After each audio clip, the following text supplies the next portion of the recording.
to me, but unfortunately we're not going to sing it tonight. No, that's strictly for Saturday mornings, and this is a Thursday evening.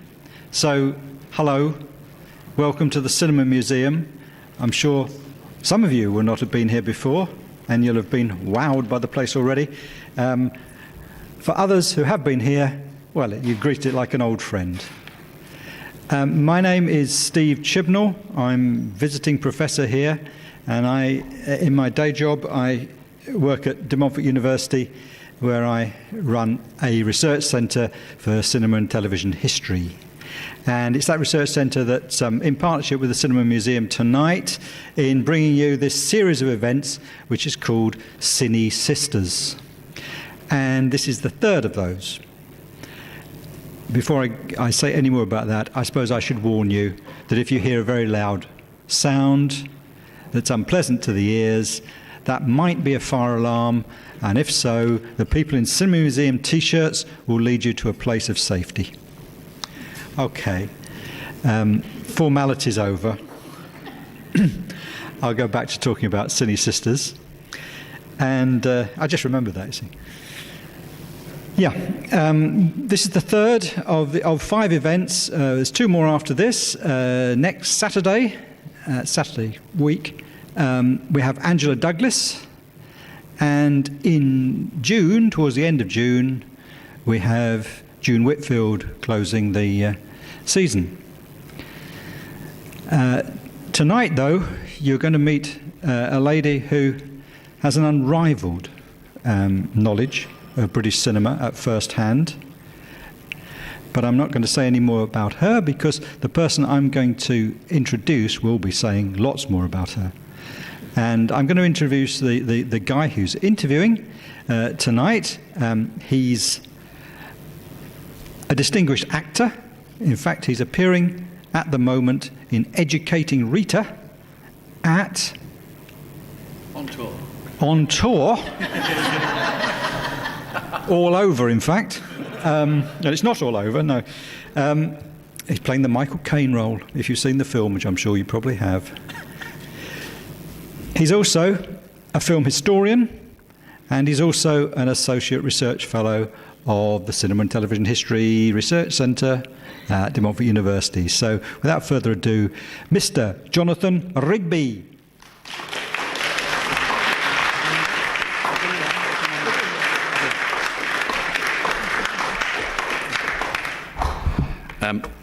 We've got, I'm kind of leaning down a bit for this, but I won't experiment with the mic because I'm not very good technically.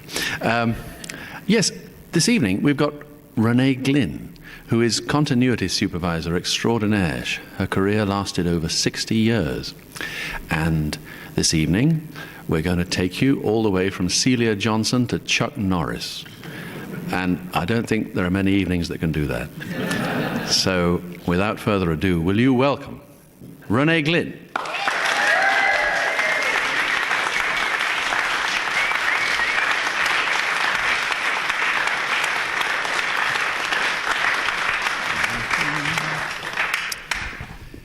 We've had very strict instructions about the mics, so I'm hoping we're audible at that distance. Yes, let's try. Let's try anyway. Now, Renée and I, we go back a long way, don't we? Quite a long way. 20, it's getting on for 20 years. I was sent to interview Renée for a short-lived but very good magazine called Hammer Horror. Because, of course, a lot of Renée's early work was with Hammer films. However, Renée points out, very sensibly, that Hammer forms really a very small part of her career, so we're not going to talk about them a lot. However, Hammer fans need not fret. There are some clips and some anecdotes. But one of the things Renée said to me about this interview was, I don't want to have to give a very long and boring technical explanation of the job that I do. However, I think it would be quite good if we got that out of the way first and had a short and interesting account of... In fact, do you think you could do it in a minute, Renée? I think I could. Well, it's either a minute or a year. Well, let's go for the minute version. Okay. A year is a bit more like a normal Cinema Museum event. Yes. So why don't we keep it short? Yes, okay.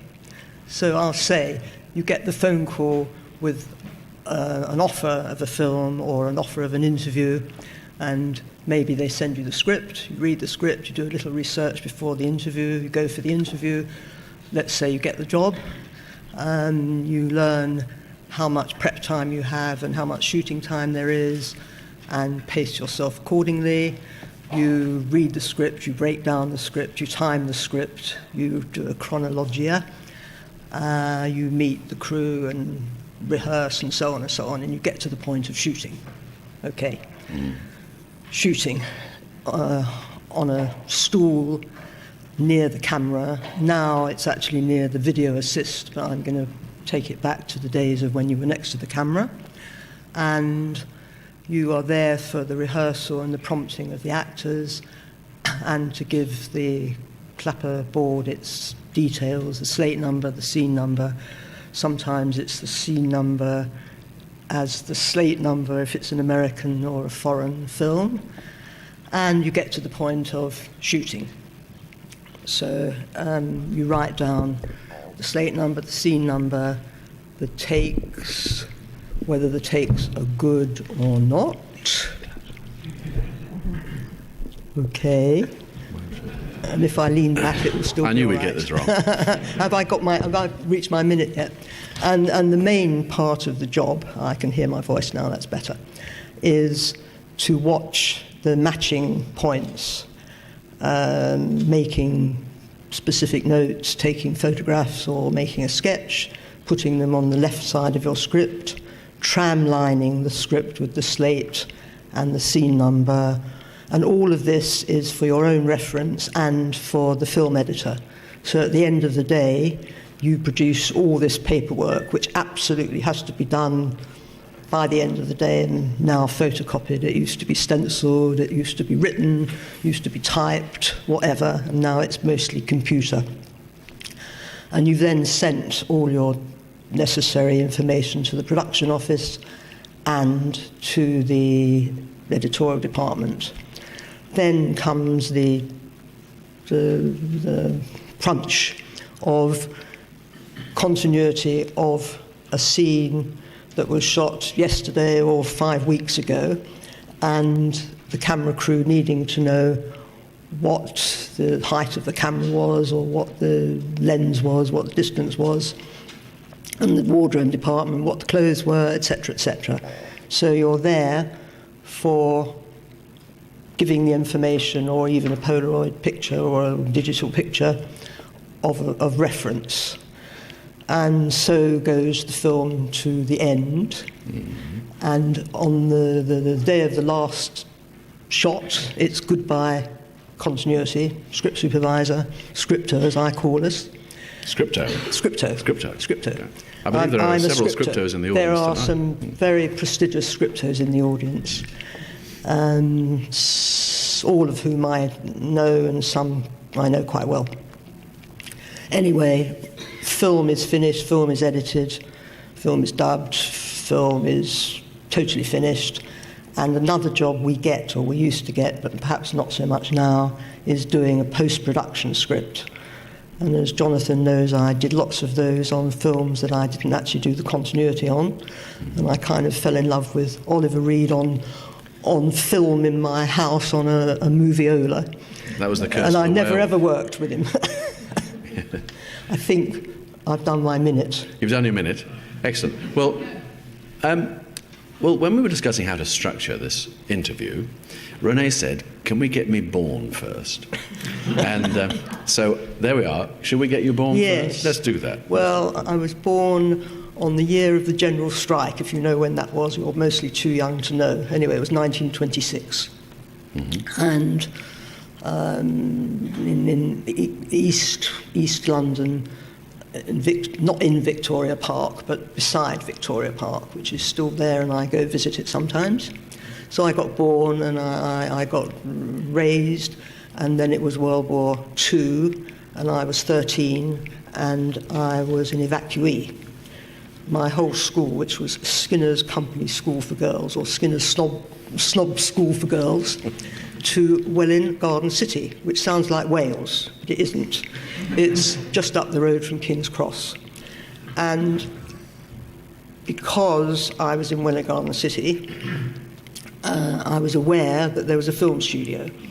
And so I don't know that I dreamt of working there until I actually left school very young, 16, did a secretarial course, got into the studio, was in the scenario department initially, and then production office a bit.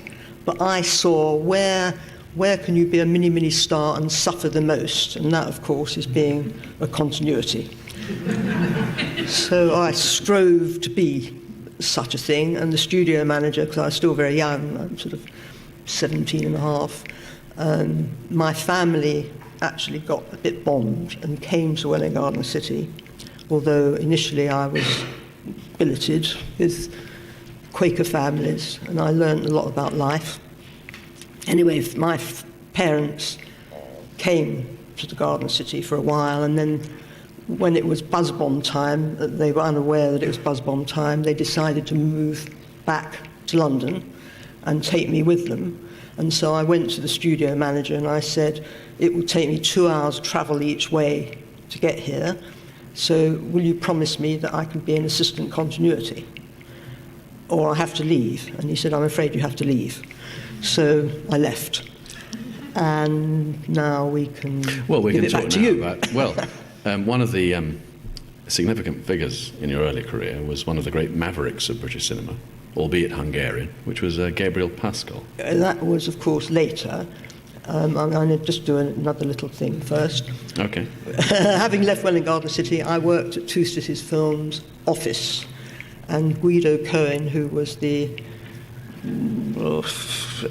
contact with Denham Studios, Henry V, took me to Denham Studios one day on a Saturday, because they used to shoot Saturday mornings, and in the corridor I bumped into Gabriel Pascal.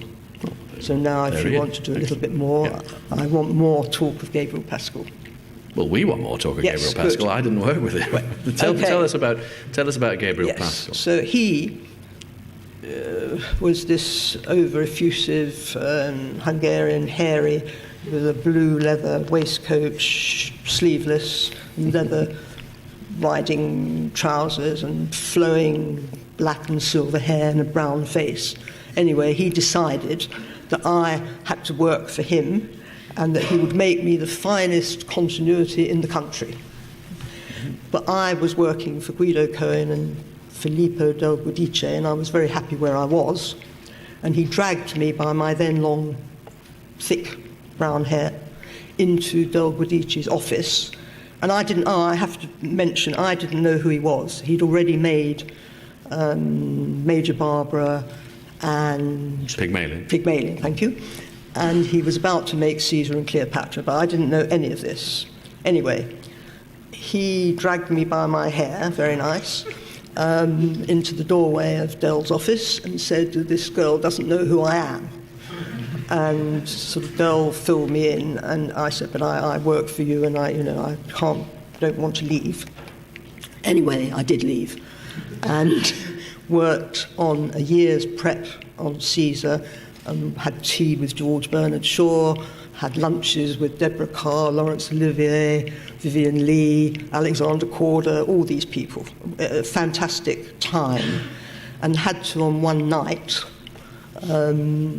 avoid his advances, because I used to stay there weekends when his main, very, very clever secretary, Anne Dealey, who became, her son became big producer. She used to go off to be with her naval husband at the weekend sometimes. Anyway, I stayed, and he had a big row with the scriptwriter and Brian Desmond Hurst, and they walked out on him, and he didn't ever like being alone, so he came in my bedroom. Oh, can I caress you? No, of course you can't. Oh, no. Anyway, he then sacked me, and then I couldn't tell my mother why he'd sacked me, but she rang him and demanded that he took me back, and he did.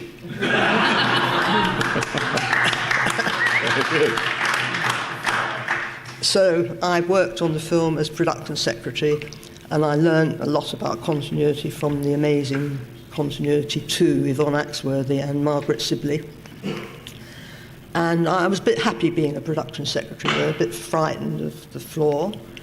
And then we get to Well, you were Brief production Encounter. secretary also on Brief Encounter, yes. Also at Denham. Yes. From Caesar, I went straight on to Brief Encounter as production secretary, not on the prep. And I think I never met Noel Coward, but I knew David Lean and Ronald Neame and Anthony Havelock Allen really, really well, because I had to do stuff for them all the time, script amendments, not letters. And I used to go on the floor a lot. That's really... Well, shall we see a clip from it? One of your favourite scenes? Yes. Yes. Shall we do that now? Okay.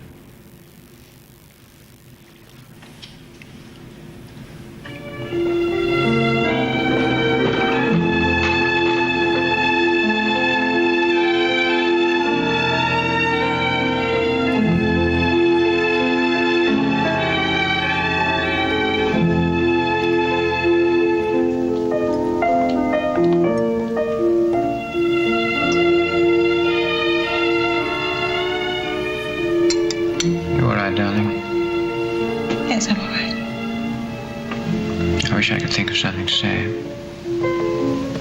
Doesn't matter not saying anything, I mean. I'll miss my train and wait to see you in 2 No, hours. please don't. I'll come over with you to your platform, I'd rather. Very well. Do you think we shall ever see each other again? I don't know. Not for years, anyway. The children will all be grown up. I wonder if they'll ever meet and know each other. Couldn't I write you just once in a while? No, Alec, please, you know we promised. Laura, dear, I do love you so very much. I love you with all my heart and soul. I want to die. If only I could die.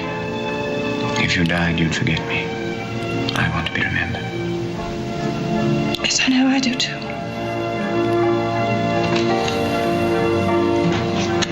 We've still got a few minutes. Now, you've said that that's one of your favourite scenes, but as a 19-year-old, you didn't actually quite grasp I the couldn't. middle-aged agony involved. No, I really didn't. And one of my exciting things was making hot water bottles for Eileen Joyce when she was playing, and writing chits for the orchestra. Right. That was it, almost post-ish production, actually. Right. Well, we're going to see more of Trevor Howard later. In fact, in part 2, about 35... How many years later? About 35 years later. But there was also Jack Gold, the Catholics, with him. Yes. I don't know when that was. Yes, we don't have a clip from that, unfortunately. By the end of the decade, you've worked with Val Guest. Yep. And also, you're working with the fledgling Hammer films. Yes. By the end of the 40s. Yes. Can you tell us something about how those two things came about? Yes. Well, I seemed to work for Alliance Film Studios, who owned Riverside, Southall and Twickenham.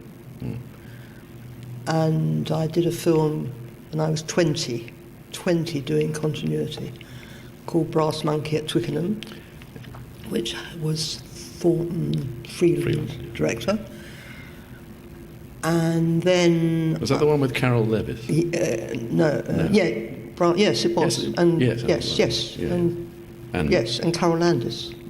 Yes, I think. Yes, and Terry Thomas. Terry Thomas was, yes. did his yes. act, didn't he? Yes, okay. Yes. And following up from that, unknown to Val Guest, he inherited me at Southall on William Comes to Town and Life with the Lions. That was much later, I think. Yeah. Anyway, that's how I met Val Guest and worked with him a million times over the years, and he was different to anybody else. And what does that mean? Yeah. Well, he had a school board and a big white sheet with every single setup worked out and a baton, and he used to fling this baton at what we were going to do next, and that's what we were going to do next. Right. And I always knew, exactly what was happening. So I had good times. So he was like a sort of military Yes. strategist. Yes, Yeah. that's it, yes. And everybody For followed him. television directors who became film directors were a bit like that later. But in between, no one was like that. Okay. So, Hammer Films took you to... Was it to Oakley Court in the first instance, or one of the No, other country no. houses? Ah. It was up the hill. Dial Place? Dial Close. Dial Close. Cookham Dean. Cookham Dean. And what Hammer used to do was rent a house, furnished, and we just shopped films according to the furnishings. And wrote films according to the furnishings. And many films we did. And they were all very B features, but very competent. And in those days, it was double programs, and you had to have a B movie. Yeah. The big directors at Hammer at that time were Godfrey Grayson and Francis Searle. Yes, and that's how we met, through Francis Searle. That's true, because I interviewed him too, and he put us onto you. Yes, he did. Yeah, Yes, he did. It was our gift. Yes, he was a lovely old guy, actually. Lovely. But you actually lived at Oakley Court for some of the Lived time. at all the houses. All the houses, All the okay. houses. A nucleus of lived at the houses. Jimmy Sangster, who was probably second assistant initially, he always lived there. The cameramen didn't seem to live there. Operator certainly lived there. It was Peter Bryan. Monica Hustler, who was Jimmy Sangster's girlfriend, then wife. But prior to being wife, in Oakley Court, we shared a bedroom. We always shared a bedroom, she and I, up in the garret, where we had bats flying in the bedroom, ladybirds covering the ceiling and falling into our shoes. And we put a bolster down the centre of our bed so that we didn't touch. Okay, Oakley Court's a luxury hotel now. I expect it's got rid of the bats and the... And every time I go there, they let me go in my old bedroom and see. It was a 4-poster that we had. Right. Lovely. Hammer's breakthrough film was Val Guest Again. It was made at the end of 1954, and it was the Quatermass experiment. And that was pre-Terry, I think. Well, Terry was Had already you got there. there? Oh, he was there. Oh, Terence well, Fisher was already there. Oh, right, thank you. But, Speak. but you were pregnant at the time of filming that, weren't you? Yeah, I was. And consequently, at the end of that, Michael Carreras wouldn't let me do the next film because it had helicopters and it went to Hamburg. And he said, "Oh, my wife's had a baby, and I know, you can't possibly do it pregnant." But I went on to do films to the last day of being pregnant, actually. But while I was doing Quatermass, we went to Chessington Zoo to shoot some eerie animals, making... Night shoot, wasn't it? Night shoot, yeah. And jokingly, I thought, oh my God, this is going to affect my baby and make him into some monster, but he isn't, is he? No. There was a very good monster in that film. You got to see Richard Wordsworth with his Phil Leakey devised cactoid arm, didn't you? I'm quite squeamish, really. Right. And a bit of a favourite scene, which we haven't got, is Jane Asher, little girl, on a river bankside, and him coming out of the water, I think, with his... Or coming upon her with his arm. Yeah. And this poor little thing of, I think she was about 5, had to see this. We had to explain that it was just, toy. Just makeup. Yeah. Toy, makeup. Yeah. We do have a scene from the Quatermass experiment, which we can talk about in a minute, but should we see it first?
The access chamber to the motors.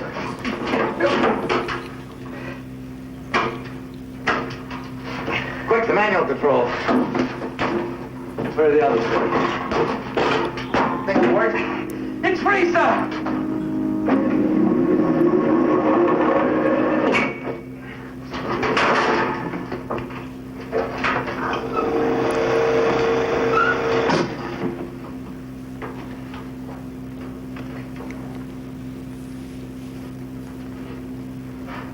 They're not there. Not there? What do you mean they're not there? Well, that was another night shoot. It was. And it looked to me like the Slough and Bracknell emergency services were actually playing themselves Yes. in that scene. I think they were. But Marja Dean was... Well, I'm a lot louder now, aren't I? Yeah, That'll be me because too. I adjusted it during the clip. But Marja Dean was in that scene, and she took your stool. She did. Well, she didn't take it. The props asked if they could borrow it. And then I was left without my precious portable, pick it up quickly, run to the next position stool for the whole night, because it became essential prop. Standing throughout. Well, maybe I got things to sit on, but it's not the same Not for the same. writing notes and doing the job. I've got a note here, actually, that you've written saying, a chair doesn't work for me as scripto. That's quite so. It has to be a stool. Well, a bed might, but a chair doesn't. You could do it horizontally. Fair enough. Often I'm lying on the ground, actually, on boats and things, flat, Okay. writing like that. Okay. Well, the Quatermass experiment was the end of your sort of formal association Yes. with Hammer Films. Yes. It had lasted 5 or 6 years. Had it? Roughly I thought speaking. more. Maybe It not. felt like more, perhaps. But you did pop back from time to time. And about 10 years after that film, you did a film produced and written by Jimmy Sangster, whom you mentioned, called The Nanny, Yes, in which Hammer got in a big Hollywood star. they did. Betty Davis, who everyone was terrified. We'd been pre-warned to be like frightened. I mean, I wasn't frightened, but they were all frightened. But in actual fact, she so loved Seth Holt, even though Jonathan's got another another line on that, and the camera crew, and me, and the cast, and Jimmy Sangster. And at the end of the film, she said, "This is the first film I've ever not wanted to fire anyone on, and it's been my happiest film." Wow. Amazing.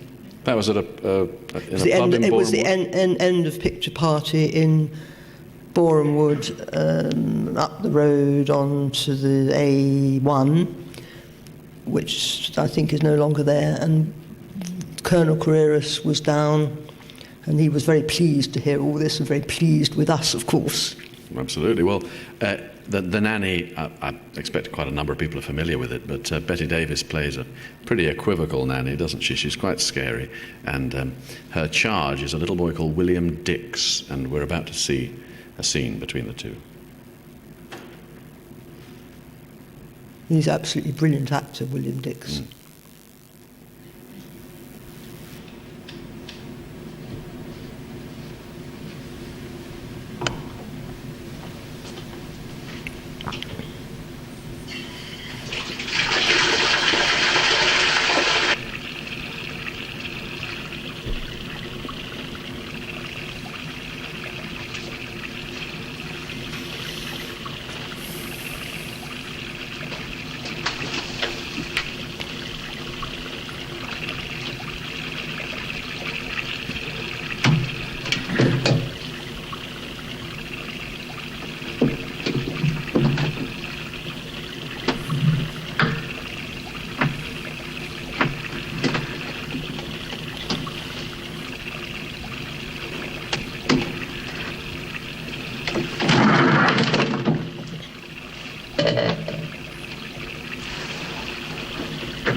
You mustn't make it difficult for Nanny, Master Joey.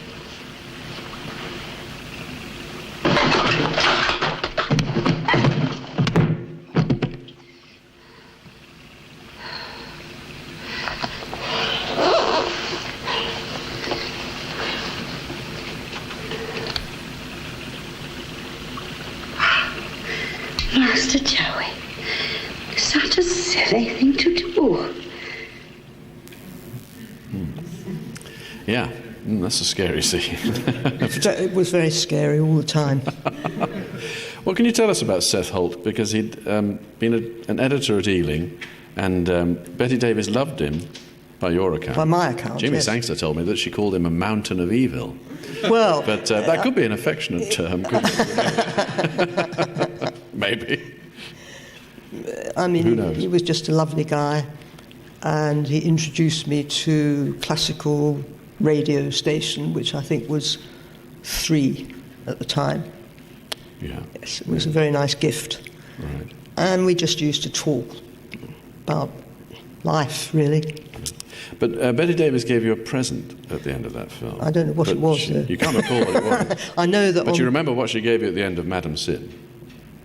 Because it was nothing. It was nothing, yes. Yeah, right. Yes. Yeah, So that was very strange, because it was a very... Well, it was a sort of a lady Bond. Madame Sin was the baddie in a pretend Bond, that Robert Wagner was a sort of Bond. Right. And we got on really well, and I did a wood carving of her in balsa wood at my desk. At Pinewood, we had big desks that closed up like a station master's roll-top desk. Right.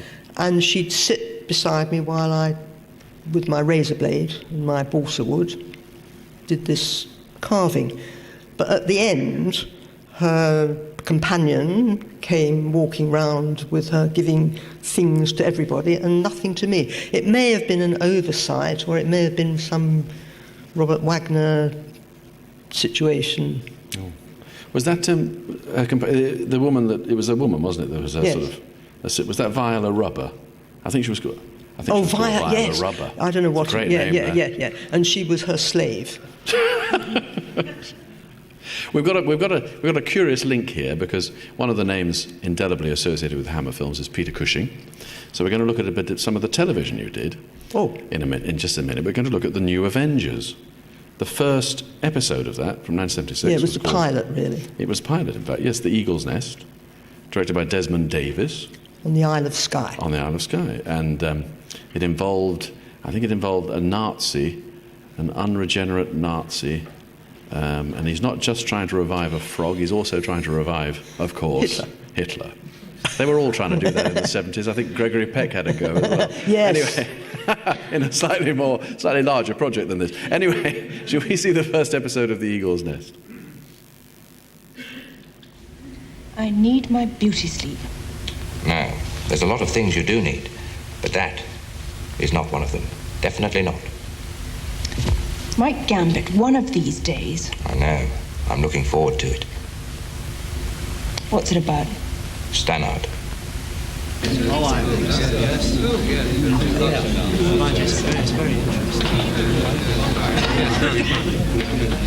Ladies and gentlemen, may I introduce our most distinguished guest from Germany, Dr. Maybach von Klaas.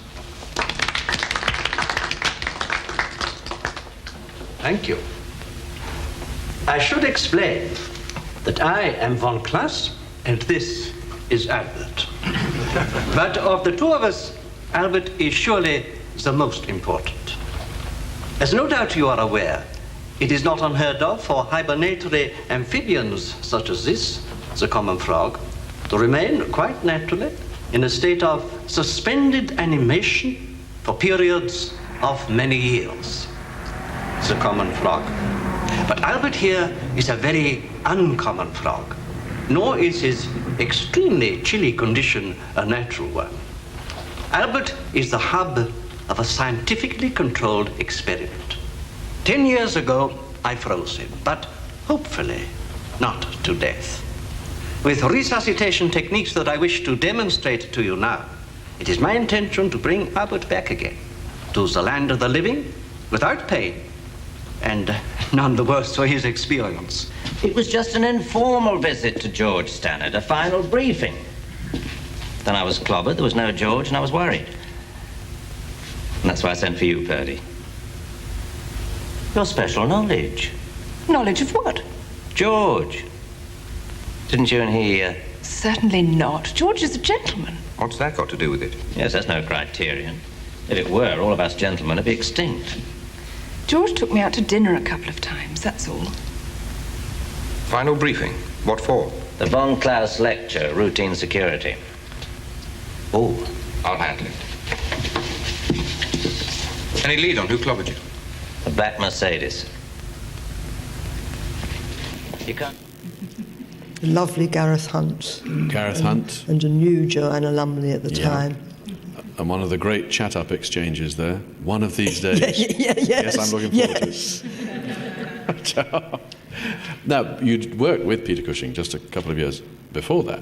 Had I? When a very different Hammer film sent you out to Hong Kong to make The Legend of the Seven Golden Vampires. May I mention, I was sitting on a curb in Maynard Street in Soho, doing a commercial, I think, and Michael Carreras, white hair and bearded, still quite young really, passed by and he said, "Oh, do you want to come to Hong Kong on a film?" And I said, "Oh, yes." And off he went, and of course they phoned me, and that was Legend of the Seven Golden Vampires. But Peter Cushing was, of course he was in that, and he was in Shatter. Yes, those two films were made back to back. Yes. You got on very well with the late Julie Edge. I did indeed. Who was the sort of female lead in Golden Vampires.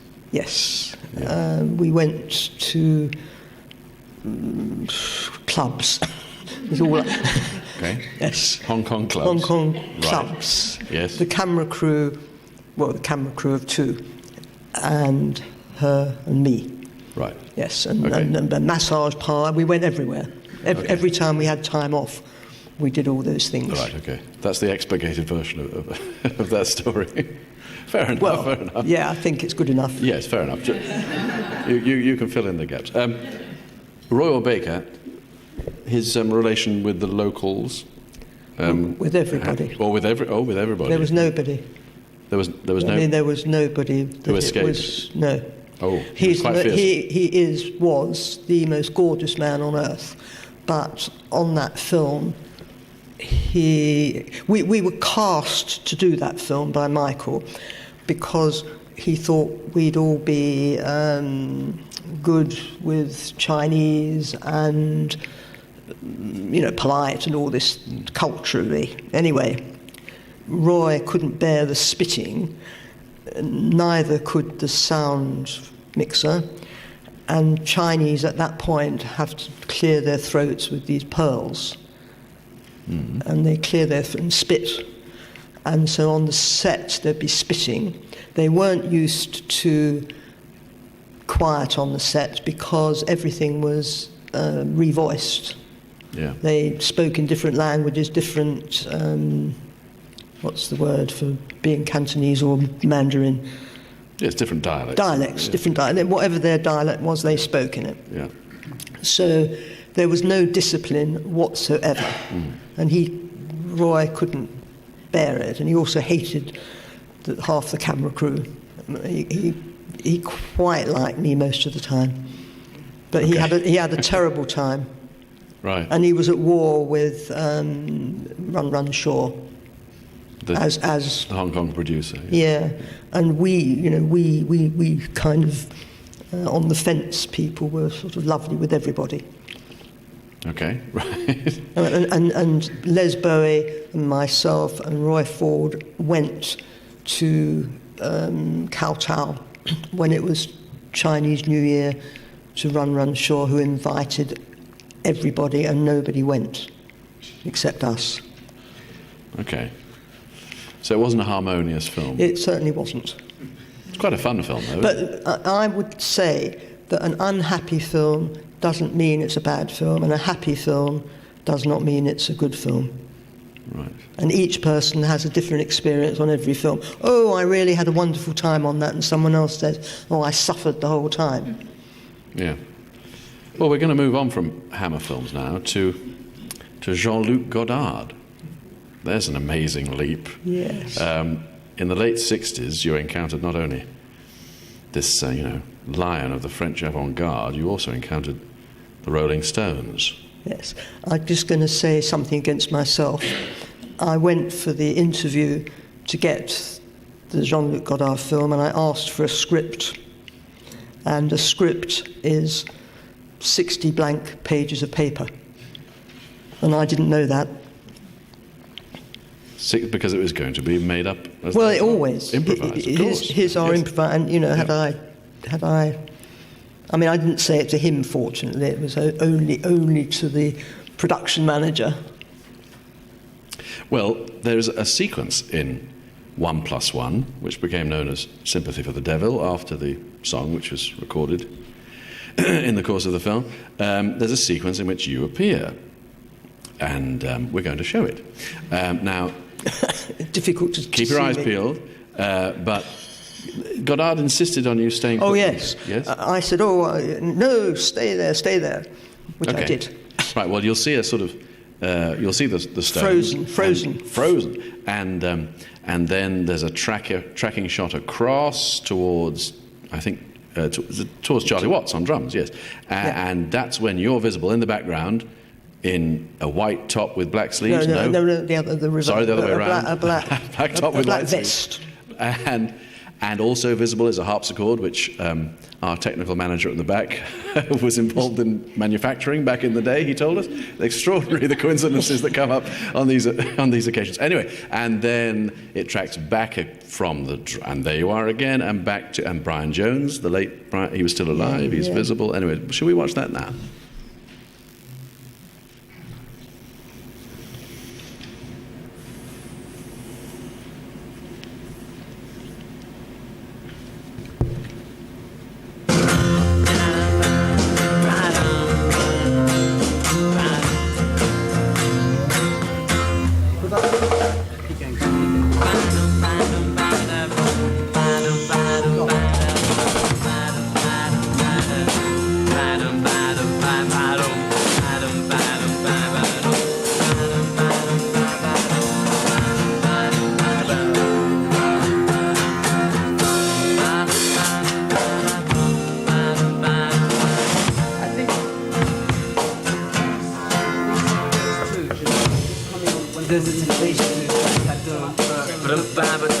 That's what went wrong last time, because that's what I was doing. When I was singing it, I was...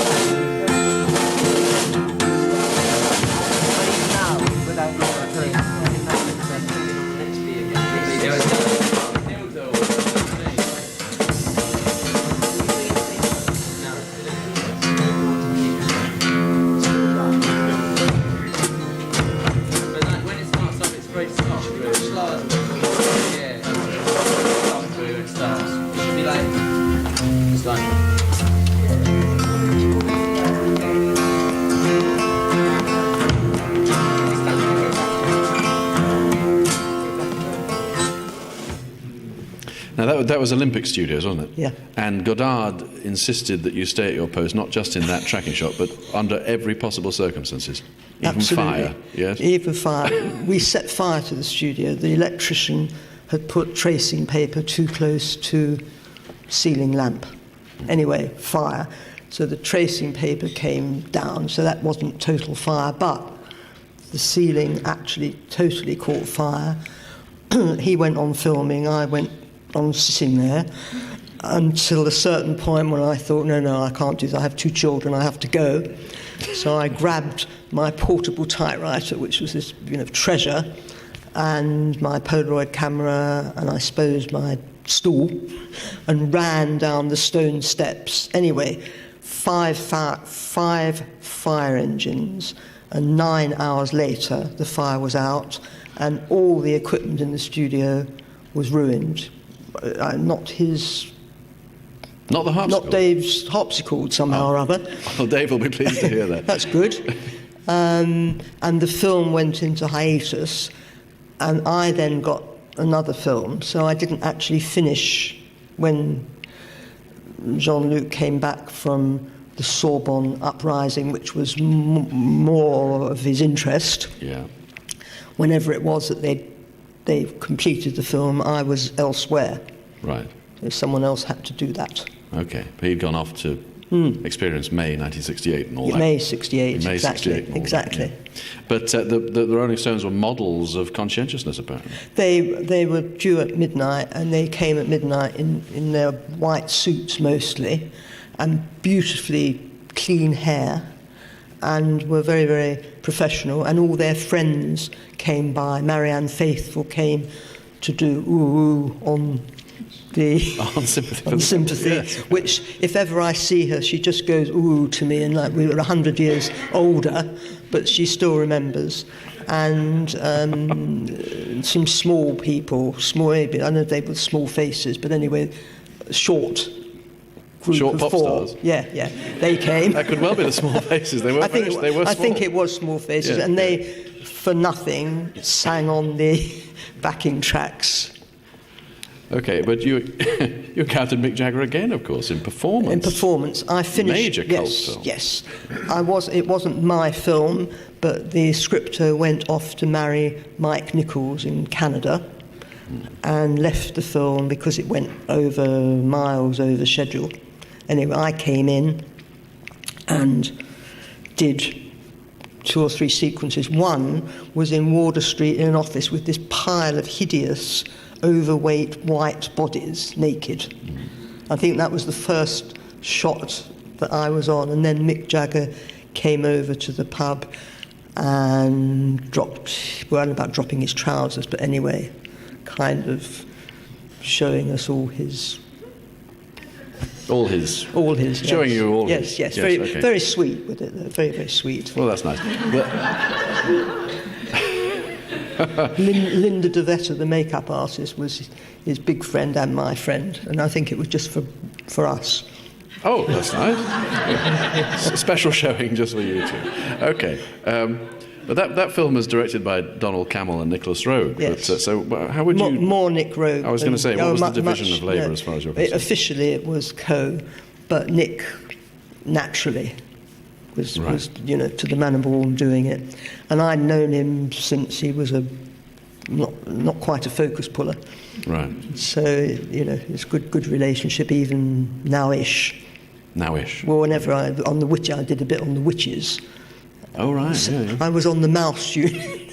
The mouse unit. The mouse, you were out of the mouse unit of the witches. At Bray Studios. Oh, how lovely. Yeah, okay. But we're going to talk about some more pop stars, briefly. You were also involved with Led Zeppelin on The Song Remains the Same. Yes, that was wonderful. That took well over a year to make, and various camera crews did bits, and I suppose various scriptos, but I did most of it. And I got to know Peter Grant very well. I got to know all the Led Zeppelin pretty well. I mean, not very well, but pretty well. And I was particularly on the sequence in a pub where they machine gun each other, and Harry Waxman aging Jimmy Page from a boy before your very eyes. He did it in camera. Yeah. In Wardour Street in a little studio. And Guildhall, Robert Plant flying like a period man on a white charger. Without a white charger, I don't think we had a horse. Okay. Anyway, they're my memorable sequences. I've also got the Beatles and Madness. Beatles. Beatles was Yellow Submarine, the end sequence, which was the only live action.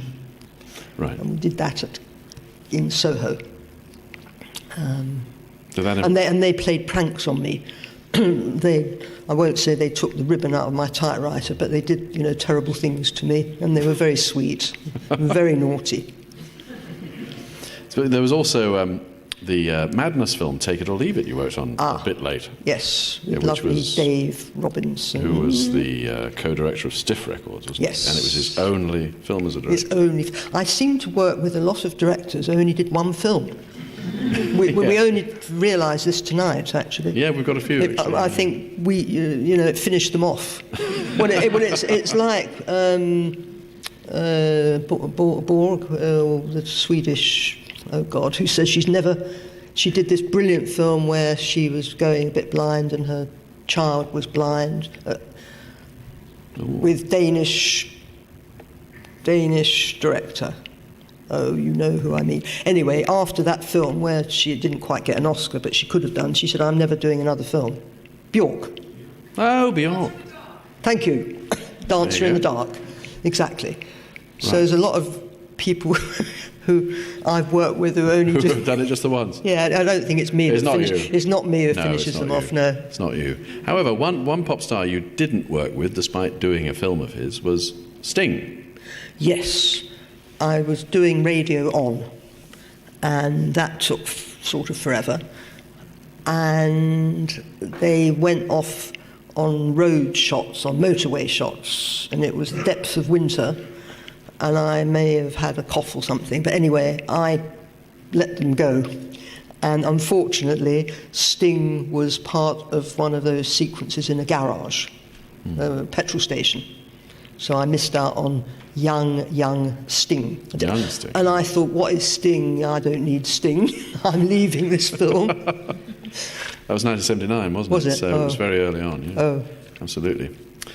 We are going to wind up the first part by leaping backwards slightly to another Hammer Films grande dame, in a film made just before The Nanny, actually, before they took on Betty Davis. They took on the extraordinary Tallulah Bankhead, who was nearing the end of her career and her life. I think I'm right in saying this was her last film. It was. It's a film called Fanatic. Can we see the clip?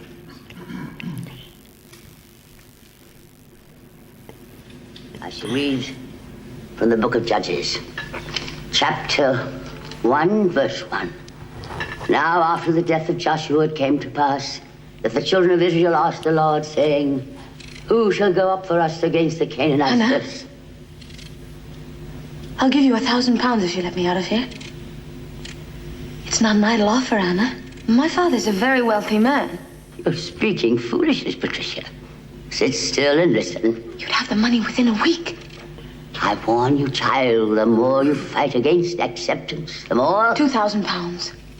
£2,000, Anna. Within a week. How long would you have to work for Mrs. Trefoil to earn that much? You don't have to be afraid. Can you see it, Anna?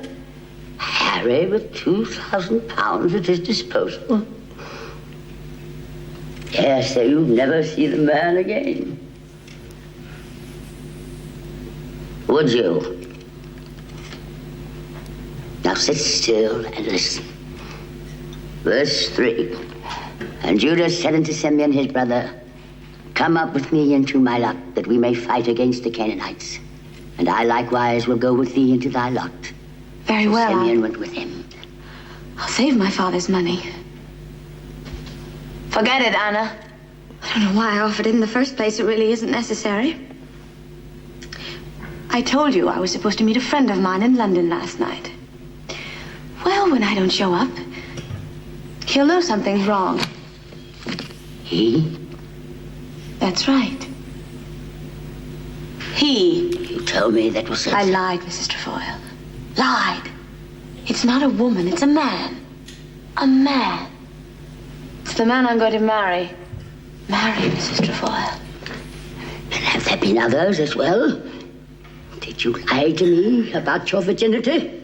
I am not by nature a vindictive person, Mrs. Trefoil.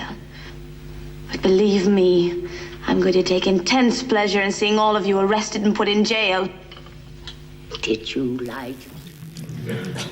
Oh, well, she drank a lot of whiskey and smoked a lot of cigarettes to get that voice. It's a good voice. It's a great voice. Good voice. You'll notice that there was not a wide shot, and that was because she absolutely couldn't do this scene, and we had to do it in close-ups and bad close-ups. And what actually happened was we're doing this wide shot, and she's like flinging her glasses and Bible and gun down and saying, I just can't do this with these glasses and everything. And the director, who was Silvio Narazzano, said, give me the fucking glasses and I'll show you how to do it. And she rose from her chair and she said, don't you ever use that word glasses to me again. Flounced off, wouldn't come back until he almost lay at her feet and kissed her on the lips and said he was sorry. Then you used to go and visit her at the Ritz. I did. Yeah. The film finished, and with my 2 little boys, I went to take her a present. She gave me a brandy flask. She gave all the presents. Arthur Ibbotson, the cameraman, got a drinking thing. Maybe he got a flask as well. Everyone else got, like, I don't know, flowers or biscuits or I don't know. But anyway, we got drinking vessels. And so I made some present for her, and I went to take it and to leave it at the reception. And they said, no, she's in her room, we'll phone her. So no. Anyway, they did. Come up. And she was in the dark with now, instead of this nicely bunned hair, flowing mad hair and lipstick like that, which she always had. And she let the boys climb on her bed, go in the wardrobe, ordered wonderful tea. We talked, and she said to them, oh, your mother's sort of like a very wonderful mother or very wonderful person. You must always look after her. But of course, they don't remember this, and they don't. But she was a very interesting person, but she was in such a state. There's one more little story, and that is, I've forgotten his name, unfortunately. Gary could remember it for me. He was the runner on the film. He's now associate producer, and we saw him at Wolfgang Susitsky's night. And he went up to bring Tallulah down to the set, knocked on the door, and she said, come in. And he said, are you ready, Miss, whatever her name is, Bankhead. Mrs. Bankhead? And she said, yes, come in, you'll only see that I'm a natural blonde. And this poor boy had to go in and see her white, naked blondness. Right. He recovered. Who was that, Gary? Yes, Nigel Wall. Okay. Thank you. Eutha Joyce and Stephanie Powers are also in that scene. Yes. You described Stephanie Powers as a breath of fresh air. She was a breath of fresh air for Hammer because, we used to have, they weren't jaded, but they were not this young, gorgeous thing that she was. Right. Yeah, and her person on the set at that time was breath of fresh air. Excellent. And Eutha, of course, wonderful, yeah. And Peter Vaughan was Peter Vaughan, so menacing. And beautiful Donald Sutherland, young, and keen and sweet, lovely. And then they retitled it "Die, Die, My Darling." Die, My Darling. Which upset her because it was a riff on her darling kind of catchphrase, I think. Oh, I didn't know that. I think. I'm sure you're right. I may be wrong. Who knows? Anyway, we're not going to. We won't say the word glasses in part 2. We won't say the other word either, I expect. So that's the end of part 1. There's food and there's drink, and we'll come back in, 20 minutes or so for part 2. Thank you.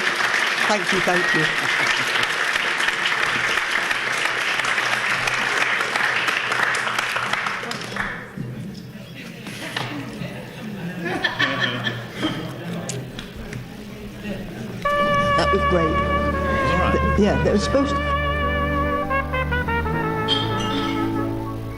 Life is a plaything with you, foolish clown.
Be sure it's true when you say I love you. It's a sin to tell a lie. Oh yes. You want to play Vivian again? Okay, part 2 of an evening with Renée Glynne.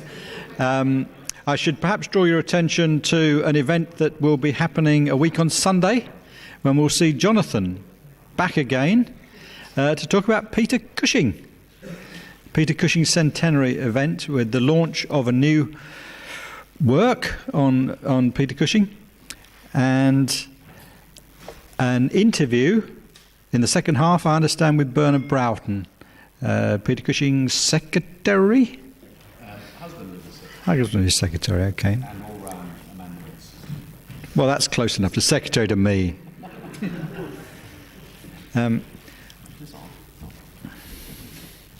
Okay, so without further ado, which is the phrase of the evening, back to Jonathan and Renée. Okay, I'm going to be a bit crude now. Renée and I were debating how to start the second half with a bang. So let's start it with some banging. We're going to talk about soft porn, which Renée was involved in. If you were working in the British film industry in the 1970s, it was kind of hard to avoid it. So what can you tell us about your experiences in soft porn, Renée? Yes. Well, I had a scripto friend called Mary Dallison who started a film with a producer, actor, director called John Hamill, and then she thought ethically, I can't do this. So she rang me on a Saturday night and said, will you take over this film? So I thought, okay, I can do that. And I did. And John Hamill had been the gift to the New York gay, elderly-ish man in the play Boys in the Band, which was at Wyndham's, and I saw when I was about 22, I think. Anyway, there was John Hamill. And he was a bit of an egomaniac. Egomaniac? An egomaniac. And he had tantrums, and he threw things and broke his own window, throwing something at it, because we shot quite a bit in his house.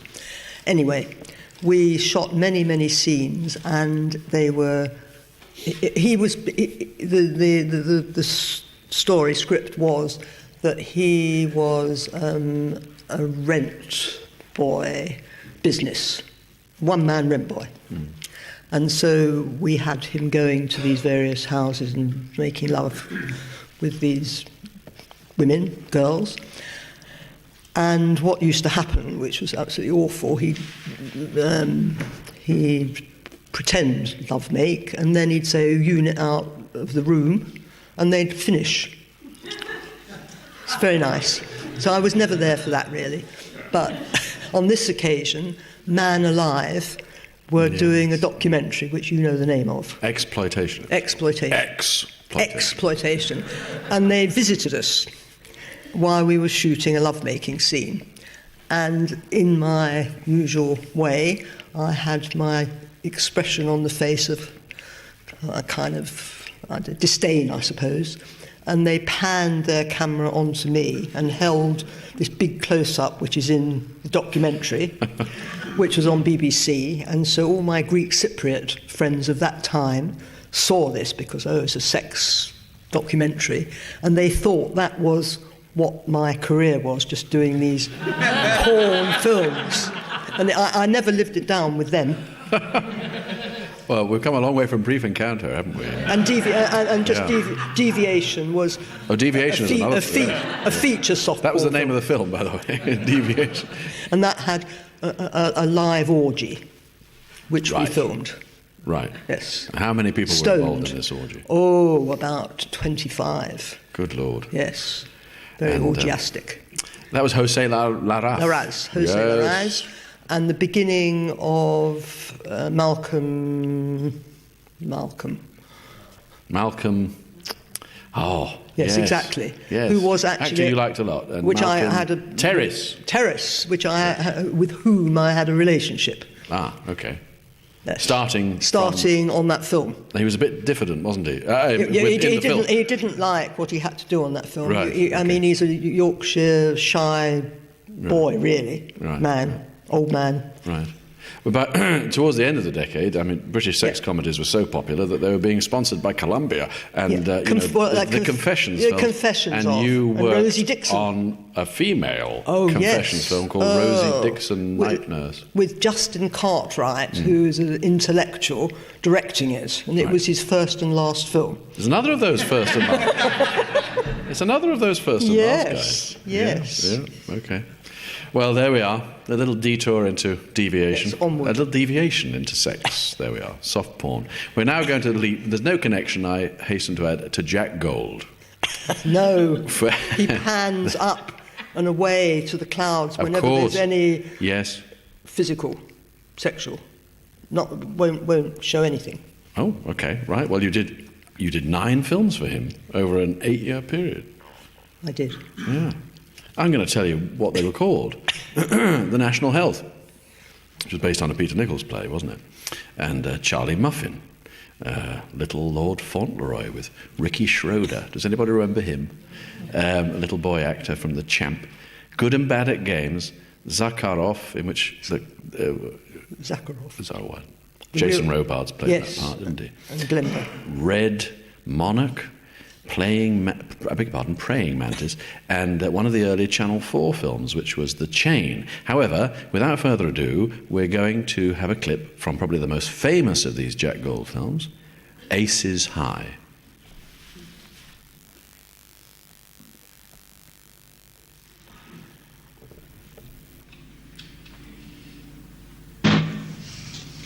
I've got one thing in particular to say to you. Just one thing we've talked about before. One thing that gives us peace of mind, even amidst the struggle that we find our country in. It's a Christian thing and a British thing. It's what the Bible teaches. It's what the Christian martyrs suffered for. It found root in England and not only began to fill the land, but became the heritage of empire. It's the story of the Crusaders, the downfall of the Armada, the destruction of Napoleon, and now the thing that will scatter our enemies again. The thing is this: playing the game for the game's sake. Gresham needs no introduction.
Wow, well, that was a kind of aerial version of the old R.C. Sheriff play Journey's End. It was. With the kind of young adoring Peter Firth, Yes. idolising Malcolm McDowell, Yes. and being spurred on by the headmaster of Eton, wasn't it? Yes. John Gielgud. John Gielgud. And you actually went to Eton College We did. to film that. Yes. Yes, in 76, I wouldn't know. thereabouts.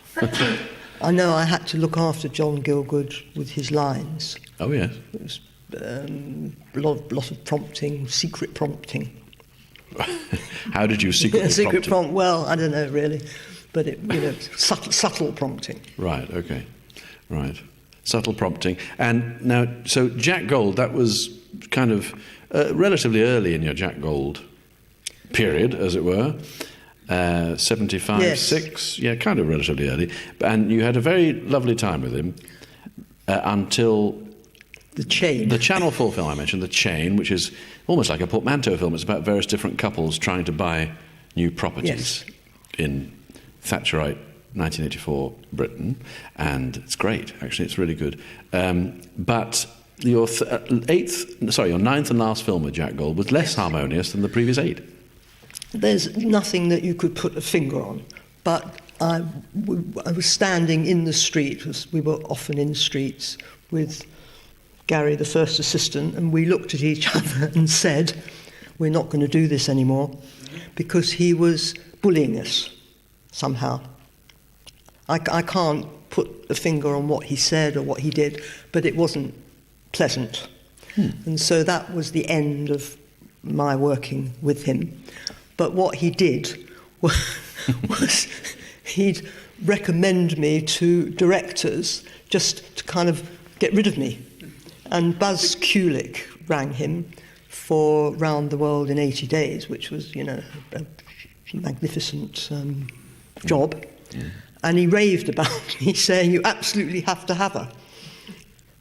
And Jack himself told me this afterwards, laughingly, and now we're great. And when he sees me, he does a sort of, a cross thing, as if I'm a devil. Yeah. Right. But then we hug. Right. So he didn't want to use you again, but it was quite nice of him to make sure other people did. He said it was like the end of a stale marriage. Oh, okay. He said to me. Right. Oh, well. There we go. We were... I believe Jack Gold was here recently. You weren't. You were here. And I was here. You saw it. We were talking about pop stars earlier. Well, one of the strangest pop stars in British pop history was Vivian Stanshall, who devoted, I think, a whole side of the final Bonzo Dog Band album to a creation of his, Sir Henry at Rawlinson End, which subsequently became a radio series and eventually a film made in 1979, I think. And this was one of you mentioned another one, The Catholics, but this was a reunion with Trevor Howard. Yes. Who had been in Brief Encounter, of course. So we're going to look at that now. Sir Henry at Rawlinson End is another major British cult movie. So can we see the clip from that? That from slugging me guts out in the Kalahari against Rommel. I thought Kalahari was a form of Japanese suicide. This slit the stomach. No, you silly. That's kamikaze. Kamikaze. Kamikaze. Brainwashed nips diving headfirst into the lab. And this gravedigger tied a piece of cardboard to his back saying, I'm a Turkish student. Please stop me. And I'll show you my bum for a shilling. Could I scratch mirrors and see them bleed? Sister!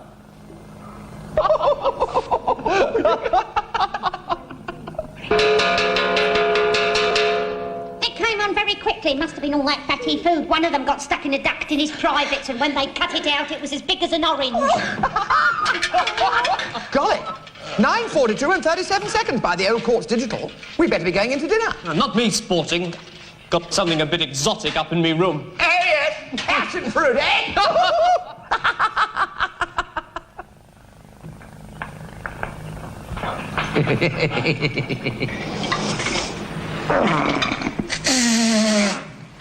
That was inedible muck. And there wasn't enough of it. I say, how dare you belch in front of my wife? Sorry, Owner. Didn't know it was her turn. I thought the pud was absolutely scrumptious. Any chance of a whisper more? Don't think there was a little too much gristle in the blancmange. If I had all the money I'd spent on drink, I'd spend it on drink.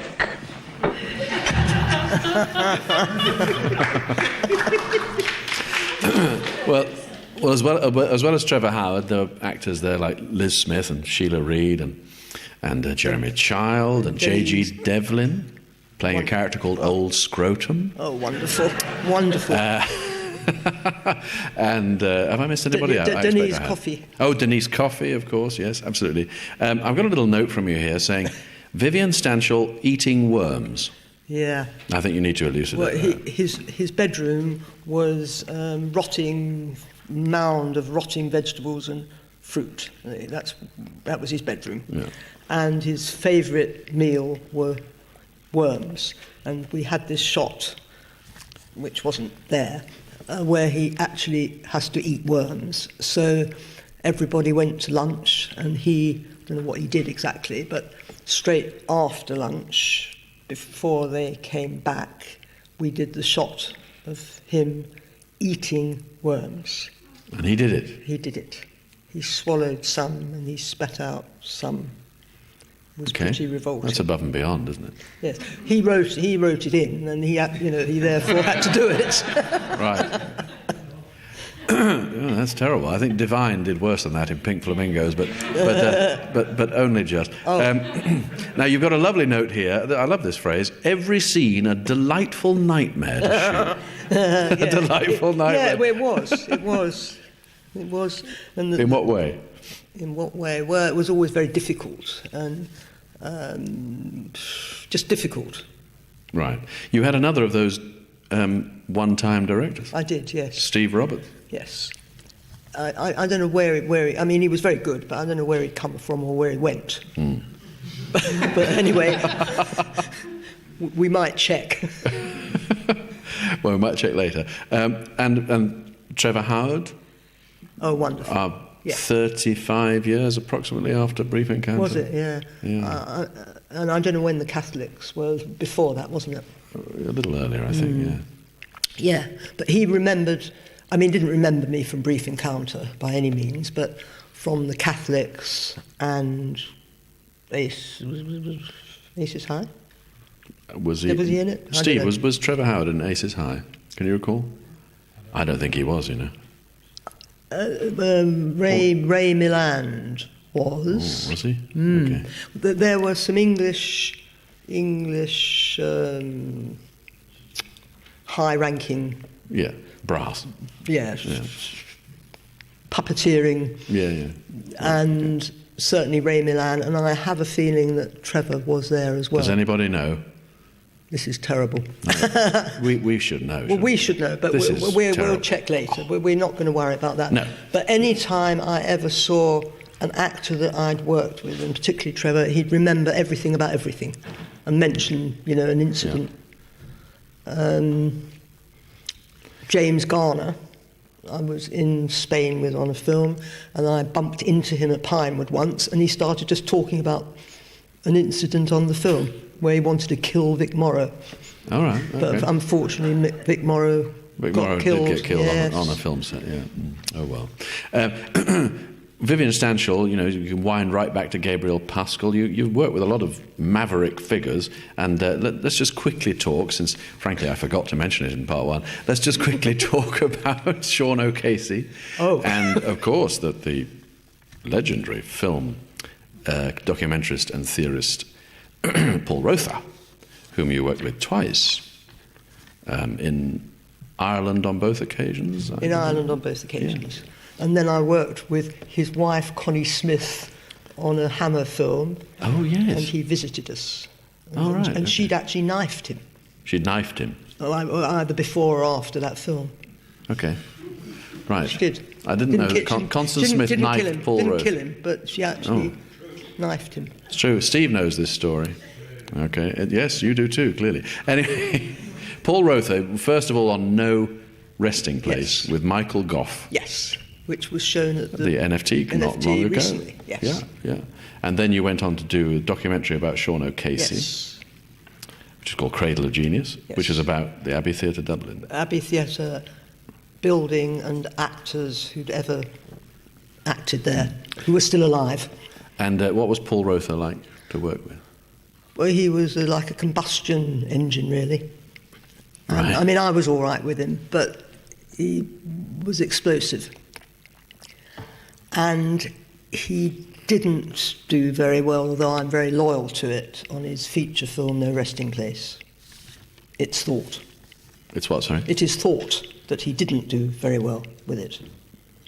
I rather liked it. Well, that's fine. That's perfect. I mean, I rather liked it. You liked it too. I liked it. There we are. We're all right then. But the reviews and people are not not liking it. Okay. I'm glad we like it. We like it. Yes. We're going to move into the 1980s now, and a big feature of what British film production there was kind of heritage cinema. And the exemplars of this were James Ivory and Ruth Prower Javala and Ismail Merchant, who made all those heritage-type movies, generally based on E.M. Forster books. I believe you were involved at the last minute on Heat and Dust. Yes, the English part of Heat and Dust, because I inherited that because a very lovely scripto called Jane Buck died, and she'd done all their previous films, and they loved her, and they somehow got me, and I did the finish of Heat and Dust, and then Ruth Prower, who was very involved in everything they did, every move they made, said, "Oh, we've found our new Jane Buck," which was, tears to the eyes. And then so Room with a View popped up, and I got asked to do it, and did it. Well, talking of Room with a View, we have a clip, which we'd like to see now.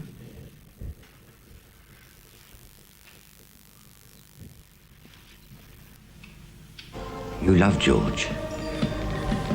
You love the boy body and soul, as he loves you. But of course I do. What did you all think? Then No, Mother's calling. I've got to go. They trust me. why should they? When you deceived everyone, including yourself.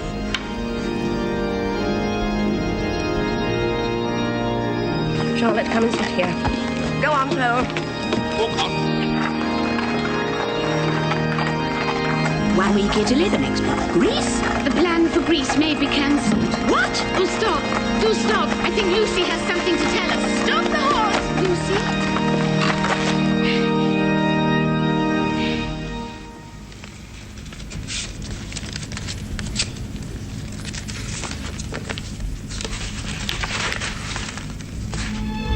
Dear Cousin Charlotte, after an appalling journey during which our luggage went missing not once but twice, we reached Florence. You'll be glad to hear that the Pensione Bertolini is entirely its own dear self. The Cockney Signora still marches up and down, terrorising the staff.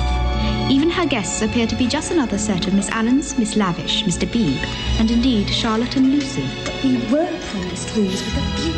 Hush, dear, we mustn't. First thing in the morning, I shall have a bone to pick with the Signora. But not now. So unfair.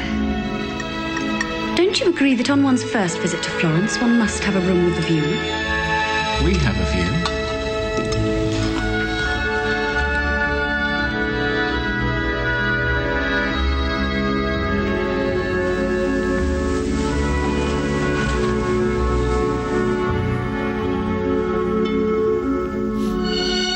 Kiss me again. I'm reading. Again. What are you reading? It's from Freddie. What does he say? Silly boy. He thinks he's being dignified. I mean, everybody knew we were going away in the spring.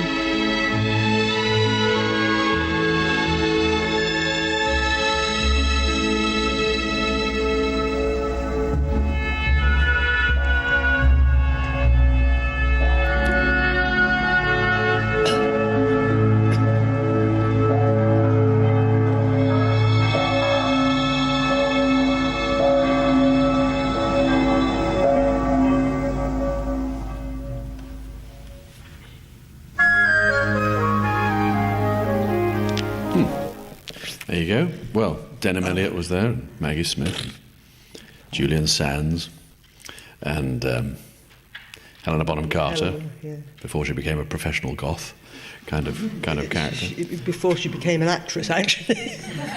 Has that happened to you? Well... sorry. I watched the remake of Great Expectations recently. That's where that comment came from. What can you tell us about The Room with a View that we saw at the end? Well, James Ivory is a very cool Bostonian. I think he's a Bostonian. And he's, a very cool, unemotional, outgoing director. And all through the film, we worked very, very well together. But when it came to that balcony scene, where we set up with the Duomo and a balcony in front of it, and then camera right, it was my guest house balcony, actually the balcony that I had from my room. I knew that, but he suddenly turned to me and he said, "This is my gift to you." And I can still cry now, just thinking about it. It was such a beautiful thing. Yeah. Well, the kind of diametric opposite to those heritage movies was the kind of British gangster film, which got a sort of regeneration in the late 80s, particularly through a film called The Krays, about the Kray twins, directed by Peter Medak, which you worked on with a degree of reluctance. Not because of Peter Medak. No. Because of the subject. So ethically, I thought, I can't make a film about those two dreadful gangsters. But of course, we work, and I did. And then I totally overcame any of that, and it became that I liked them. I didn't even mind their dreadful things that they did. Okay. Did you like the Kemp twins? Oh, yeah, I loved them very dearly, yes. Okay. We're going to look at the Kemp twins now in a clip from The Krays.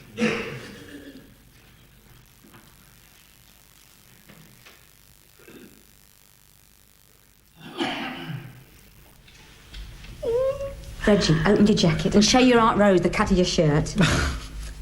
Isn't that beautiful? Look at this, Rose, look at this. Oh. Do you know, Dad'd have to work a whole year to own a shirt like that. What do you feel like when you're at your club? Like kings. Like kings.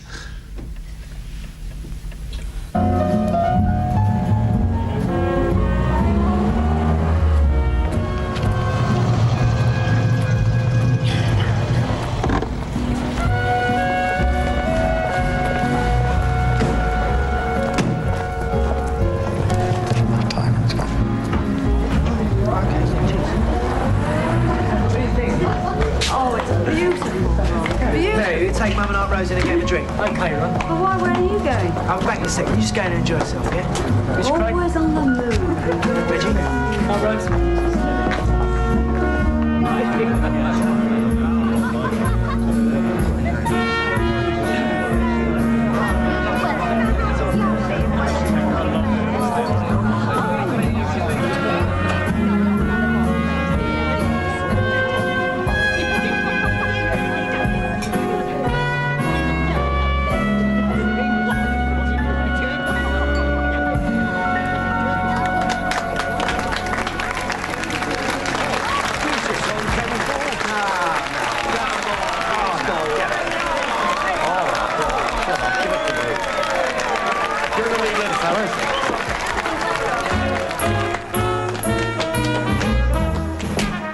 You put your two knees close up tight.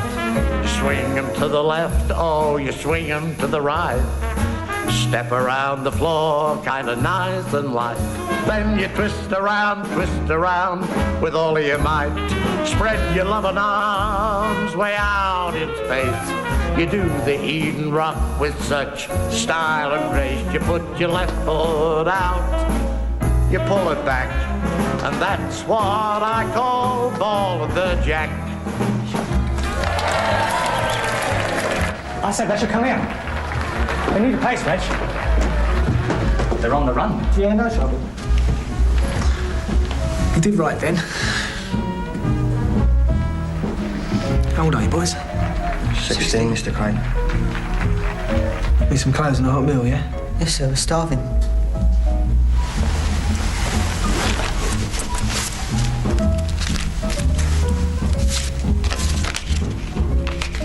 Now, you take this. You get what you need. Clothes are important. Make you what you are. Look after them, then. Make sure they're safe. Sure. Come on, lads. Actually, are Gary and Martin Kemp actually twins? Or just brothers? Just brothers. Honestly, Yeah. I call them twins. It's amateur night, isn't it? It's terrible. However, the music there was provided by the delightful old comic Jimmy Jewell. And the location was Wilton's Music Hall. Yes. Is that right? Yes.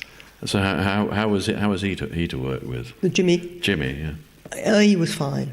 I mean, you know, real old timer. Really good. Nearing the end of his career. Yeah. Right. I think we might have had him in the underground shelter scene as well. Yeah. There's the East End families sheltering. Yeah. I think he might have done a day there. Well, you know, there's your Spandau Ballet connection now as well. There's pop stars are just like it's like a stick of rock. There are pop stars going all the way through this evening. We didn't anticipate this. Anyway, now look, at the beginning I warned you that we were going to get to Chuck Norris, and the moment has arrived. Now, I believe via Clive Chalice. Yes. You got this film, I got Delta Force 2. many films through Clive Chalice. Yeah.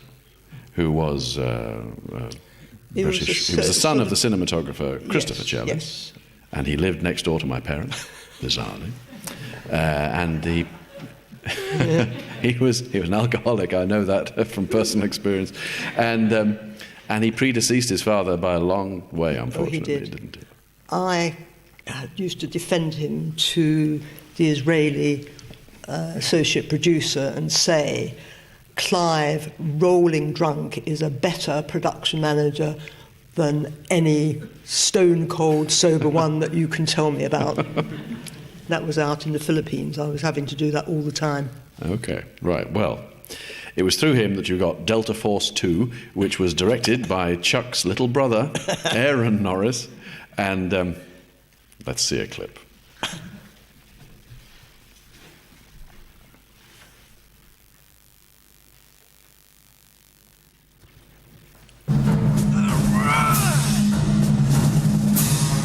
Lesson number 2.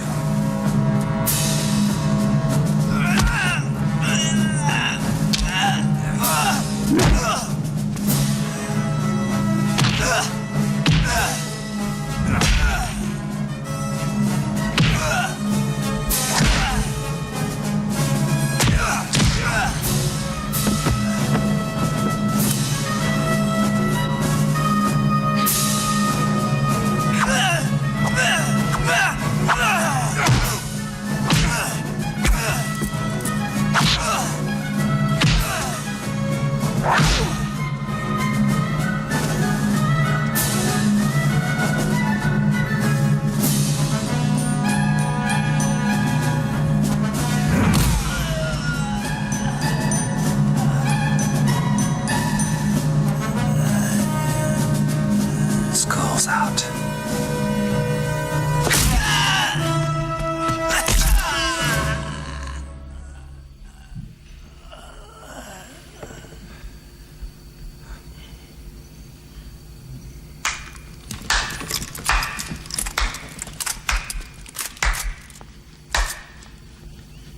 Oh, very, very nice. Glad you liked it. Oh, yes.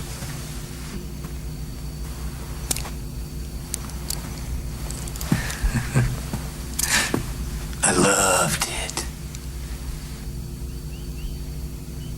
Poor Carlos. I thought that he was the best, but obviously, well, I was wrong. Oh, the eyes, truly, are windows into the soul. Yours reveal so much. They tell me that you do not fear death, as I do not. So sad that we are on opposite sides. We would have been such a beautiful team. Not on your best day, pal. You're nothing but a chicken shit weasel who thrives on the misery of others. And when death calls, you'll be screaming like a baby.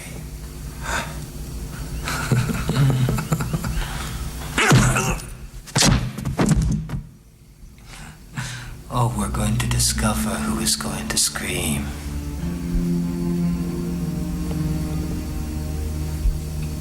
Take him to the chamber. The rest of you find those other men.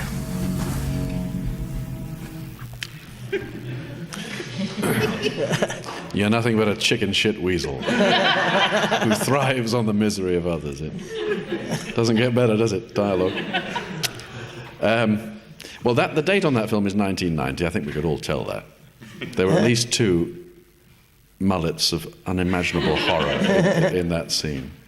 But this was a period when you were not anticipating going out to the Far East, wasn't it? It certainly was. What would you imagine? I thought that I'd reached a point where I was going to do drawing room drama, heavy drama. Chamber drama. Chamber drama, contained. films, contained. Yes. And live at home and go not very far to the studio. But it was not to be. It was one after another, action, war, explosions, 6-camera coverage films. And I actually adapted myself, and then I thought, this is what I'm supposed to be doing, and I loved it. And I had adventures while I was away, and I mean, none of them were great films, we have to admit, but they were commercial. Well, he sold cinema tickets, Chuck Norris, in a big way. He does. Yeah, absolutely. But there was a very terrible accident on that film.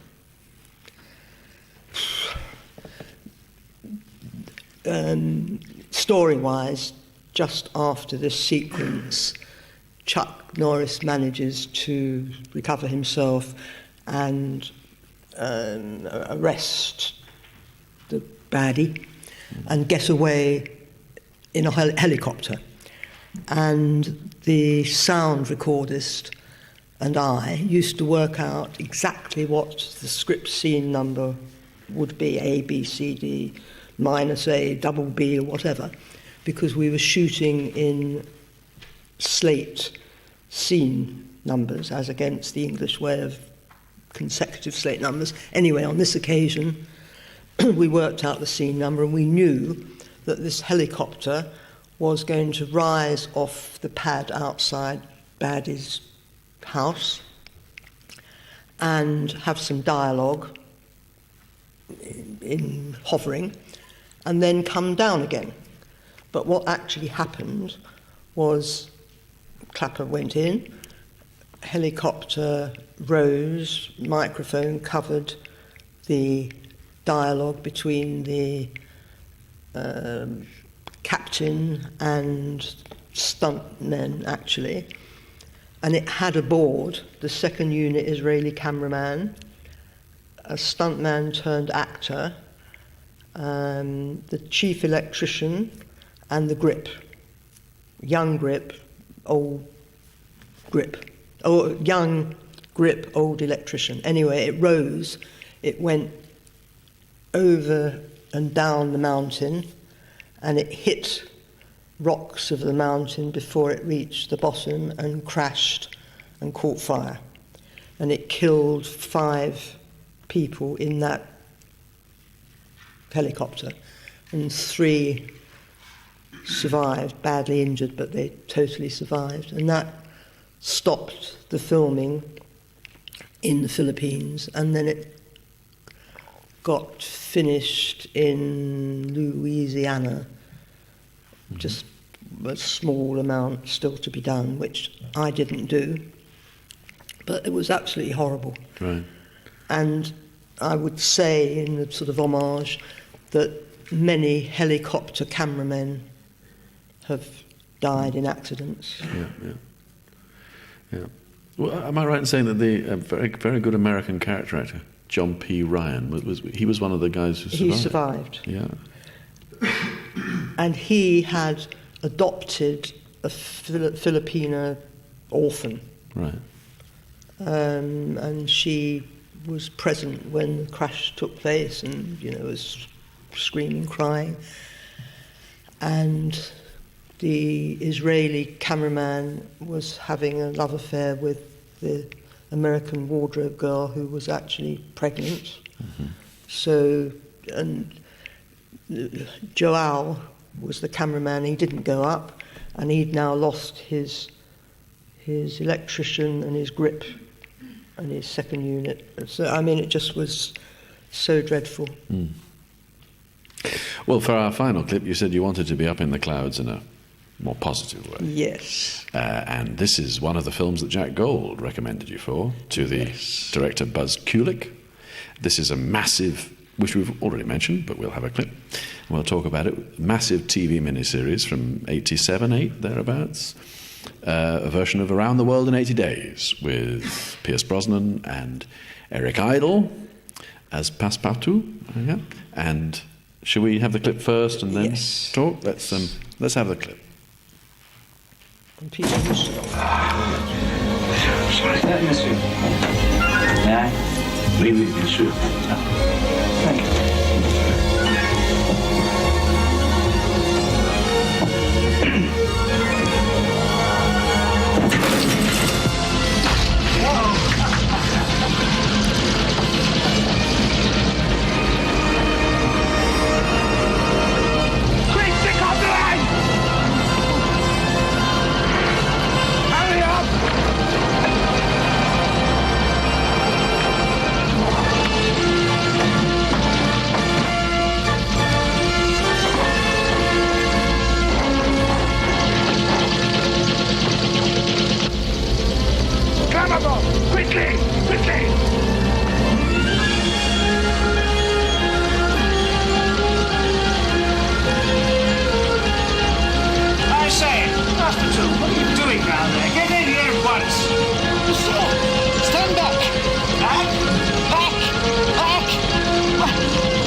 Well, Renée, you were there, weren't you? I hovering. was there, yeah. Hovering. As you like to put it. Hovering. Yeah. We always want to be where the dialogue is being said, recorded. So if it's a balloon, we're in a balloon. And I went up in a balloon on Catweasel. Oh, yeah. As well. Yeah. Not, never very high, but it is sort of just some magical feeling. Yeah. You went to the Far East again for that, and Yugoslavia. All over. We shot all over the place, but never where it was supposed to be in the film. We were in Macau for Japan. We were in Split for France. Belgrade for the studios. it was quite perverse. And tell me about Pierce Brosnan was playing Phileas Fogg, of course, Jules Verne's hero Phileas Fogg, and you kept losing his top hat. Have I got that? He didn't lose it. The transport costume department would lose it, and it would be, panic. So I was very friendly with the costume department in particular, so suffered.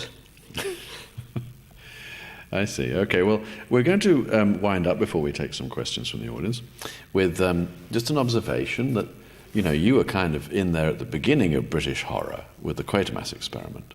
And in a way, you kind of, your latest credits were, you were kind of in at the kind of very beginnings of a kind of renaissance of British horror with some titles like Beyond Bedlam and The Asylum, and a film called Cannibal, that's spelt with a K, by an auteur called Richard Driscoll. I can't help laughing saying that. And anyway, so this is a phase of your career where you feel you've... I started at the top and I kind of worked my way down to the bottom. And my sympathy for the devil, political short filmmaker, said to me, "Oh, you've become the Ed Wood of script supervisors." So I like that. If you've seen Cannibal, you'll know what that means. It's terrible. The only other thing I wanted to talk about is Grease. Yes, don't worry. Grease. No, don't worry. That is the actual coda. And not just your Ed Wood status, your newfound Ed Wood status, but your connections with Greece, yes, which we can't omit. No, we can't. No, we can't. Where do we start? Well, we'll start with Heart to Heart, second unit Greek, right. Greek crew, for my bad Greek speaking. Mm-hmm. And off I went to Athens, and Diana Dill, who's here tonight, remembers this well, was the first unit, so we had to, what's the word, Diana? meet all the time. And then we were in Athens, but then we were in Rhodes. And on one night together in the market, I saw an African grey parrot in a cage outside a pet shop next to the chicken shop, and I bought him in this cage and had to take him for the night to my hotel. And the shooting had finished, I guess, and Diana went off, or the second unit had finished. So Diana went off, left me with my parrot, and I flew him to Santorini to my then fisherman partner, friend. Mm-hmm. And I arrived down the steps with this parrot, who I have to say has died now, but he lived there many years, and he was Greek-speaking. I only spoke to him in Greek because he was a Greek parrot. He was a Greek parrot? Yes. Okay. Yes. So that was one time. And another thing I wanted to say, sometimes a scripter will give you a film because they can't do it. And Nicky Clapp gave me Edge of Terror with Nikos Masterakis in Monemvasia. And that was a Greek crew, all speaking Greek and not understanding any English. And I understand Greek, but I very often get the main meaning of whatever's been said wrong. So Masterakis would give all the instructions for the next setup in Greek, and I'd think, oh yes, I know all that, and it was a bit wrong. But I mean, it didn't make mistakes, but it just was like that. But that was a wonderful experience. It was shooting in English, and the poor sound mix and the boom operator had hardly any English at all, but they could record it. Camera operator had a bit of English. Anyway, that was wonderful. And we all had a house beautifully restored by Germans in Monemvasia. It had earthquake, and it was all derelict. And these German tourists, not developers, but personal tourists, rebuilt all these wonderful houses. And I like Greek dancing, but Monemvasia only sings. So in the bars at night, they all would be singing Theodorakis, which is okay, but it's not as jolly as getting up dancing. Yeah, absolutely. Yeah. They're my two main memories. Oh, Love Boat. Love Boat. I was in Mykonos, and the Love boat came in, and they had a Greek sort of second unit there, and they kind of picked me up because they knew me, and we went to Santorini, and we shot in Santorini, and my main job was being the interpreter for the muleteers, who are very rich, and they won't do anything for small money. And then I also was on a donkey coming down the steps with the tourists. So sometimes I see that Love Boat episode on television, but I've never managed to record it. Oh well. Well, that's enough Greece. That's enough Greece. Well, yes, that's good. We've covered Greece. That's excellent. Now, look, we're going to take some questions. And the lights have come on. Now, bear in mind that we have a roving mic. Just the one. So don't speak until you've got it in front of you. I've been told to say that. So, who wants to ask a question? Must be someone. It was in Aces High, by the way. Howard was in Aces High. Thank you. Thank you. At last. We've established that. You see, and I actually have a still. Well, you were right and I was wrong. It's not entirely surprising given that you were on the film. Yeah, exactly. But I wasn't totally sure, was I? I mean, I knew and then I couldn't remember. Now, look, I can't have covered everything. Look, there's one. Renée, did you work on Casino Royale? Oh, I did. Did you do all the sections? No, I did Val Guest's segment, right, and then all the connecting two segments that Val Guest was brought in to make sense of the film, if you please. Right. And I worked on all of those. Because I've worked on a film when there were two directors, supposedly, on the one film, and I just wondered if you'd worked on all the segments, you'd have had 6 directors. Yes. Yes, thanks. That was quite a thing. And the finale, which was a connecting thing, had all these wonderful actors in it. It had George Raft, Jean-Paul Belmondo, beautiful Dr. No... Ursula Andress. Just anyone you can think of. Peter Sellers, Woody Allen, of course. And that was very exciting for me. I was being a sycophant fan, really. You didn't have to really, as it were, talk to the people, the script supervisors who did the other bits. No, it was a completely divorced situation.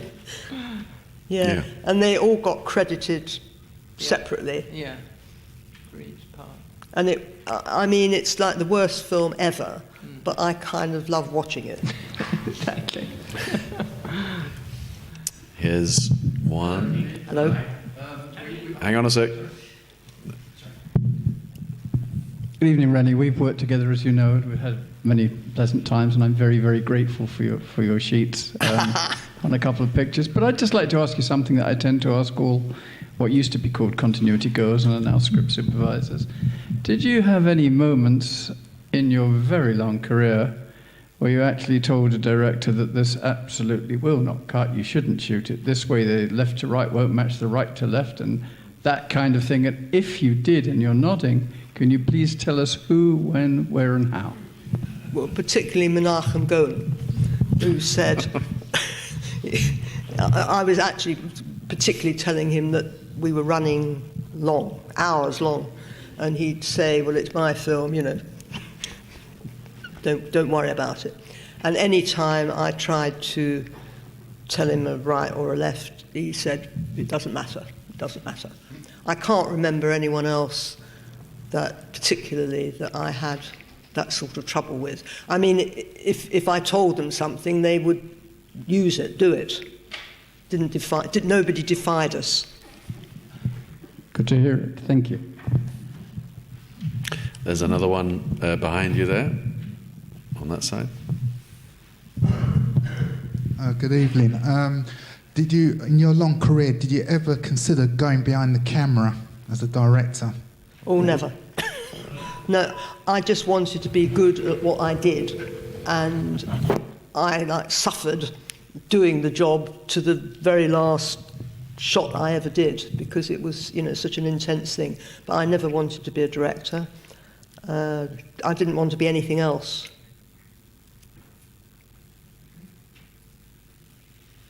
Any more? Looks like not. I think that's it. No, hang on. Oh. No.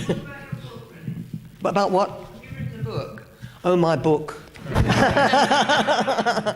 That's like a sack on my head.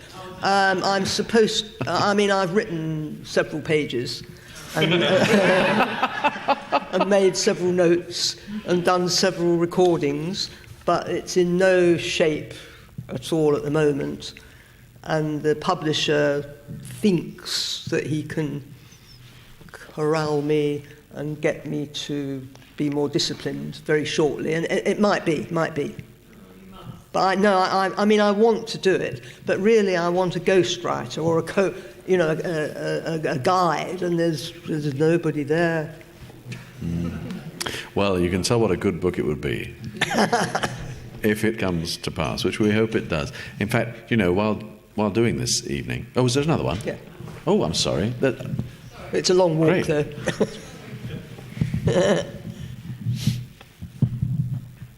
I don't know if I missed this because I was a little bit late. I was wondering... I was wondering how you managed to look after your children when you're working such long hours on films, or did someone else look after them? I always had a nanny with them, and on one occasion when I went abroad on whatever it was, I have to think, my parents came and stayed at the house, and I still had a nanny as well.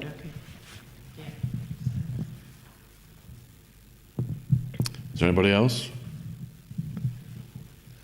That looks like it. Well, doing this, it hadn't occurred to me entirely before we embarked on this, but doing this evening, I'd realised that, discussing Renée's career is like, really having a little trawl through a 60-year history of the British film industry. I mean, starting, not absolutely starting, but if you start, kind of figuratively with Brief Encounter and go right up to the 21st century, it's absolutely remarkable. What a great book that would be. Anyway, in the meantime, can we all give a great hand to Renée Glynne? Thank you very much.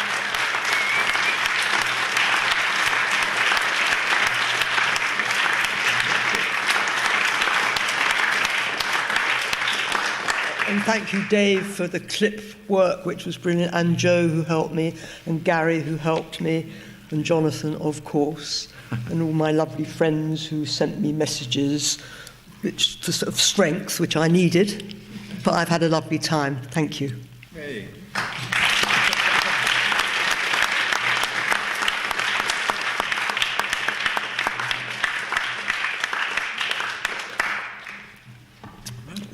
Great.